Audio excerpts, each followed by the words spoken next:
Hi, I'm Steve Younis. Welcome to the Speeding Bulletin, your weekly news report for the world of Superman. Our top news stories for the week of April 24th to April 30th included: Helen Slater speaks about her role in the upcoming Supergirl TV series, Superman's secret identity is under threat thanks to Lois Lane, and 3 celebrity guests are announced for this year's Superman celebration. Let's check out these stories and more in this week's Speeding Bulletin.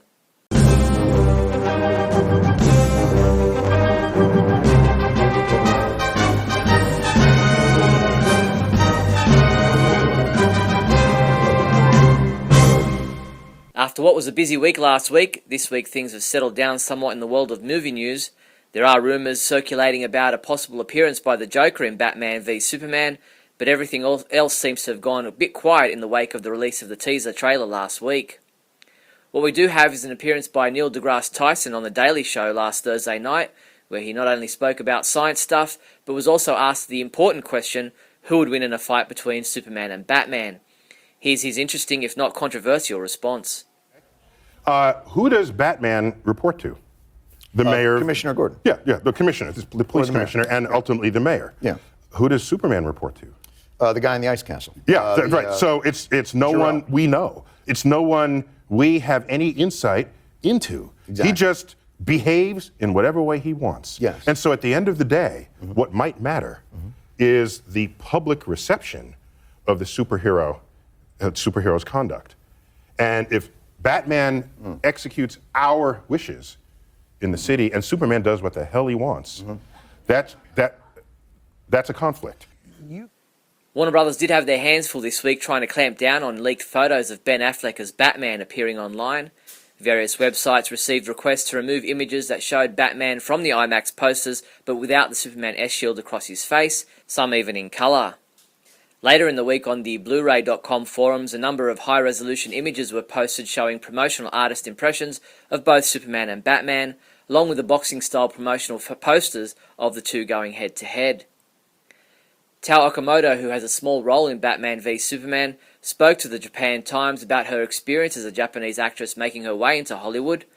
As for her role in the upcoming movie, she said, "My character in Batman v Superman isn't supposed to be Japanese, but director Zack Snyder said he'd seen me in Wolverine and had to get me in the film somehow. Hearing that was like music to my ears." In TV news, Helen Slater, who played the role of Supergirl in the 1984 movie of the same name, spoke to Telegram.com about returning to the world of Kara Zor-El as a guest star in the upcoming CBS TV series. There's been much speculation about who Slater will play in the new TV show, with one-time Superman Dean Cain also cast. The pair are rumoured to be playing Kara's foster parents, the Danvers, but Slater is unable to confirm or deny that rumour. She said, "I'm in the pilot and I have a contract as a guest star, which means they can use me as much as they want. It's all hush-hush." By the way, we're expecting to see a trailer for the pilot episode of Supergirl on May 14th, in conjunction with the CBS Upfronts announcements. Robot Chicken is teaming up with DC Comics again for a third rendezvous with villains and heroes in the Robot Chicken DC Comics Special 3, Friendship is Magic. The special and Season 8 of the Emmy Award-winning series will premiere in September-October on Adult Swim. This time around, Batman and Superman's bromance takes a competitive turn, and the fate of the universe somehow hangs in the balance. In comic book news, IGN.com caught up with artist John Romita Jr. to talk to him about what fans can expect from upcoming issues of Superman, writing and drawing issue number 40, getting Clark drunk, and the changes to the character post-Convergence. As for his new super flare power, Romita Jr. said he can't control it and he's got to learn to control it, then he gets addicted to it because he enjoys the on and off suddenly being able to be a normal human being, which he's never done before. So there's a lot of things that are connected to it. Jean Lewin Yang's first issue of Superman hasn't even been published yet, but the new writer has already started feeling the anger from Superman fans, and especially Lois Lane fans, with the revelation of a few pages from an upcoming issue of Superman, thanks to a sneak peek in the free comic book day offering titled Divergence. From June, the Superman comic book titles will be involved in a crossover event titled Truth, which sees Superman sporting a new haircut, wearing a t-shirt and jeans, while riding a motorbike. However, Superman's appearance isn't the only thing that will be different. His secret identity as Clark Kent is also under threat, thanks to Lois Lane, and fans across the internet aren't pleased at all. ComicBookResources.com caught up with writer Jean Lewin Yang and artist John Romita Jr. to talk to them about all this. Jean said Lois is one of the best reporters in the world and she's deeply committed to the truth. How that plays out with her relationship with Superman I think is interesting. I think it will bring up a lot of different tensions and a lot of different issues. That's what we're hoping for anyway. A new edition of the DC All Access video report sees the creative team on Justice League, Jeff Johns and Jason Fabok, talk about the start of the Darkseid War saga, the return of Darkseid, and what changes it will bring to the Justice League lineup. And Justice League has, up to this point, been the big seven. Will we see any roster change-ups? Yeah, we're going to be introducing, a couple different new characters, some classic characters, new villains, and we can't wait for fans to check it out. We've got characters like Mr. Miracle is going to play a big part in it. He's a great character. DC Entertainment announced this week that best-selling iconic Batman writer and artist Frank Miller will write the epic conclusion of the celebrated The Dark Knight Returns saga. For The Dark Knight 3, The Master Race, Miller will be joined by acclaimed writer Brian Azzarello on the 8-issue comic book periodical, which will be published twice a month. By the look of the cover, there's no doubt Superman will be involved. Look for this periodical to begin publication in November. Comic books we reviewed this week included Convergence number 3, which was reviewed by Jeremiah Bohr, who said King introduces some new ideas into the story but wastes too many pages on redundant plot points to explore them, and he gave this a 2 out of 5 score. James Lance reviewed Convergence Adventures of Superman number 1, giving it a 5 out of 5, saying, I felt like I was welcoming an old friend whom I haven't seen in years back to the old neighbourhood. Convergence Superboy and the Legion of Superheroes number 1 was reviewed by T.A. Hewitt, who said there is a lot of time ultimately wasted with backstory and needless maudlin scenes, and he rated it a 3 out of 5. Superman comics available this week from April 29th include Convergence number 4, which is available in a variant Tony S. Daniel cover, a Francis Manapul variant cover, and a Bill Tan Green Lantern sketch cover. Convergence Action Comics number 1, which is available in a variant cover. Convergence Booster Gold number 1, which is available in a variant cover. Convergence Crime Syndicate number 1, which is also available in a variant cover. Convergence Detective Comics number 1, which is available in a variant cover. Injustice Gods Among Us Year 3 Annual number 1. Justice League number 40, which is available in a variant movie poster cover, and an Alex Garner variant cover. Multiversity number 2 is available in an Ivan Reis variant cover, a Michael Allred variant cover, a Francis Manapul variant cover, and a Grant Morrison variant cover. Superman number 40 is also available in a variant movie poster cover, a Gary Frank variant cover, and another John Romita Jr. variant cover. Show you're a fan by wearing one of these Superman wristbands or bracelets. Grab this Superman silicone wristband for just $6.88. Or how about this collection of 8 Superman bracelets for $9.99? These and other great Superman bracelets and wristbands are available from your one-stop Superman shop, the Superman Homepage online store at supermanhomepage.com/shop. In other news, 3 of the special guests appearing at this year's Superman celebration in Metropolis, Illinois have been announced. The 3 ladies are Katie Lotz, who plays Sarah Lance, aka the Canary, in the TV series Arrow, Stacey Hyduck, who played Lana Lang in the 1980s Superboy TV series, and Diane Sherry Case, who appeared as Lana Lang in Superman the Movie.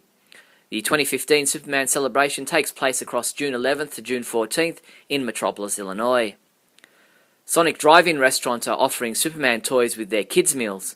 There are 7 toys to collect: Superman, Ceremonial Armor Superman, Clark Kent, Lex Luthor, Clark Kent Disguise, Superman Flyer, and Superman stickers. Each toy unlocks a digital game. Sonic's MyWackyPack.com website also features additional material, including a free Superman Zapper app available from Google Play and the iTunes App Store. Policeman Damon Cole of the Dallas Police Department enjoys dressing up as Superman to attend community events and visit sick children. Earlier this month, he made an 11-hour trip in his tricked-out Superman car to visit 7-year-old Bryce Schotel in Smithton, Illinois, who is undergoing treatment for a stomach tumour. As soon as the boy answered the door, Cole presented him with an action figure and later gave him a Superman cape. He said that turned out to be the biggest hit of all. He wouldn't take it off. He was in awe.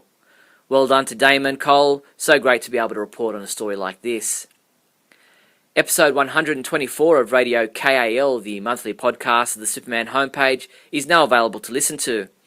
In this month's podcast, Scotty and I discussed the first photo of Jesse Eisenberg's Lex Luthor, the Batman v Superman teaser trailer and IMAX event, Justice League Gods and Monsters, the latest on the Supergirl TV pilot, Convergence comic books, Lois out in Clark Kent, The Dark Knight 3 The Master Race, special guests for the Superman celebration, and much more. Check it out via iTunes or go to supermanhomepage.com/radio. Coveroo and the Superman homepage have joined forces to bring DC Comics fans a 20% discount on any purchase of a Coveroo product featuring DC Comics artwork. Whether you're buying a Superman cover for your iPhone, a Batman case for your MacBook, or a Wonder Woman cover for your Samsung Galaxy, all you have to do is use the discount code HERO20 to receive a 20% discount off the advertised price. This offer ends May 10th, so be quick and visit coveroo.com now. That's all the news there was for the week April 24th to April 30th. I'm Steve Younis from supermanhomepage.com. Great Scott. Great Scott. Great Scott.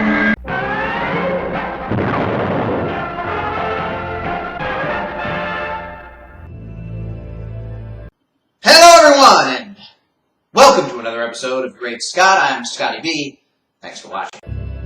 What I wanted to talk about now is my actual reaction to the teaser trailer itself.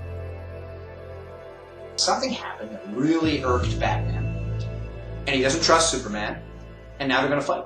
And of course fans want to see him fighting. And I've heard people saying, this is all Zack Snyder knows how to do, it's all glitz with him, there's no story, there's no soul. I felt there was a lot of soul with Man of Steel. And because we've only seen 2 minutes and 14 seconds of a tease, now normal length trailers are only about 3 or a little more than 3 minutes, so we're not going to see that much more. We did get to see a little bit more footage at the IMAX event, I'll talk about that later.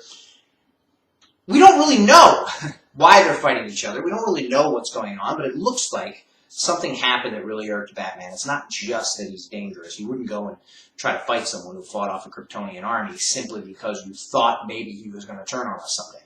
But it looks bad, and Batman, to me, comes off as bad in this. I've heard other people say the other thing. I don't know if it's just Batman fans or if it's other people who have seen it. I've heard people say that Superman looks like the bad guy because they're putting him across as someone who wants to be worshipped, someone who's being kneeled to.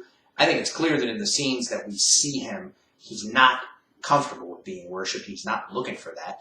But then there are scenes where people are reaching out to him, and he's shown in a great light. Now, at the end, we get Batman saying, do you bleed? You will. If that's Batman, I'm thinking it's possible that it could be the voice of another villain, the actual villain that's in this, aside from Lex Luthor, or maybe there's a dangerous physical villain somewhere. Or maybe it is Batman, and maybe something happened. You know, there's been speculation that Gordon died in the Metropolis destruction. We don't know. But if something like that happened, I could see that angering him, or Robin, something like that. Wouldn't be Superman's fault, but if you're in an emotional state, which Batman normally isn't, he's kind of cold and calculating. But he could, you know, someone really close to him, I could see him losing it a little bit. And that would make a little more sense. But they are both heroes, and they are both friends, and they do become the greatest allies ever. And this is called Dawn of Justice, so I think we're going to see them come together, and I think it's going to make sense. The fear from Superman fans, of course, is that Superman's going to look bad in this. Not just for being the villain of the piece, which is also possible. Maybe they're going an injustice route. Maybe they're saying, well, we've already seen the hero Superman. Let's do something different, where Batman used to be a hero and has to come back now because Superman is a rogue person who's doing bad things in the name of justice, which happens in Injustice when he kills the Joker, and things kind of spiral downhill from there. But I don't believe that's what they're going to do, but it could be. And watching this teaser, you could see it going in that direction. Even though I'm saying it certainly looks like Superman is the hero and the light in this piece. They run at each other in the extra footage. It hasn't been released, and Zack Snyder has said it's not going to be released. It's, to my estimation, it's about 1 second of extra footage. It's a little more than that. But right after the end of the teaser that everyone has seen, the symbol comes up, and then it goes back to them, and they run at each other as if they're going to smash into each other. And right at the moment when they're about to smash into each other, it cuts. If Superman wasn't depowered in this moment, Batman would just be obliterated. He'd be a bloodstain on the ground. So, my guess is, in the scene where Superman is holding up the missile, the explosion has already gone off, the ash is going to go into the sky, it's going to blot out the sun.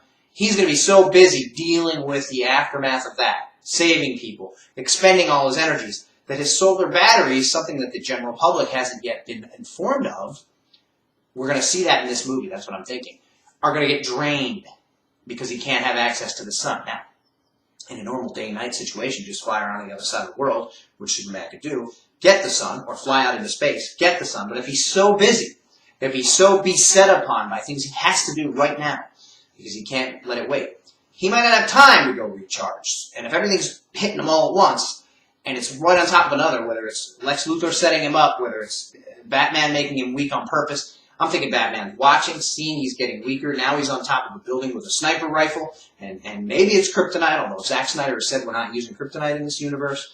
Maybe it's just a really high-powered rifle, and he's going to shoot him with it after he's already been weakened, and he estimates that a really high-powered rifle with a big bullet in it will hurt him at his weakened state, which is very possible if Superman has extended all of his solar batteries.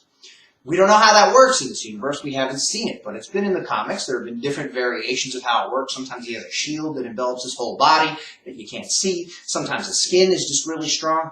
But if he gets weakened and he gets closer to what a human would be, that would be the only way that the two of them could face off on equal ground, even with Batman in a suit. Kryptonite, which they said they're not going to use. But it's not instant. Kryptonite doesn't go bang! Oh, he has no power. Although they did it that way in the old Superman movie, so that's the way a lot of the general viewing public views it. But kryptonite takes some time. So it could be kryptonite with the ash, with the sun being blotted out, with lots of expenditure of superpowered energy, that finally Batman says, okay, now's the time. I gotta get in there and see what this guy's about. And maybe Batman is setting him up to see what he will do to a heroic individual when he's pressed to it. Will Superman go the distance? Will Superman finish him off? Is he really dangerous? Although Batman's killing people on the street, so I don't know that killing people is necessarily the line that Batman thinks he shouldn't cross. But we'll see what happens. Those are my thoughts on the trailer right now. I got more to say later, but gotta end for this week. Thanks everybody for watching, and remember, no matter how dark it gets, no matter how much rain there is, no matter how much nuclear ash blots out the sun, always look up in the sky.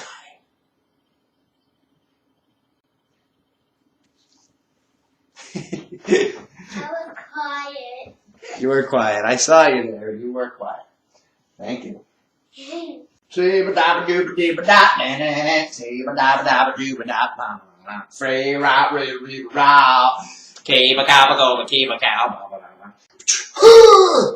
I keep going to the river to pray.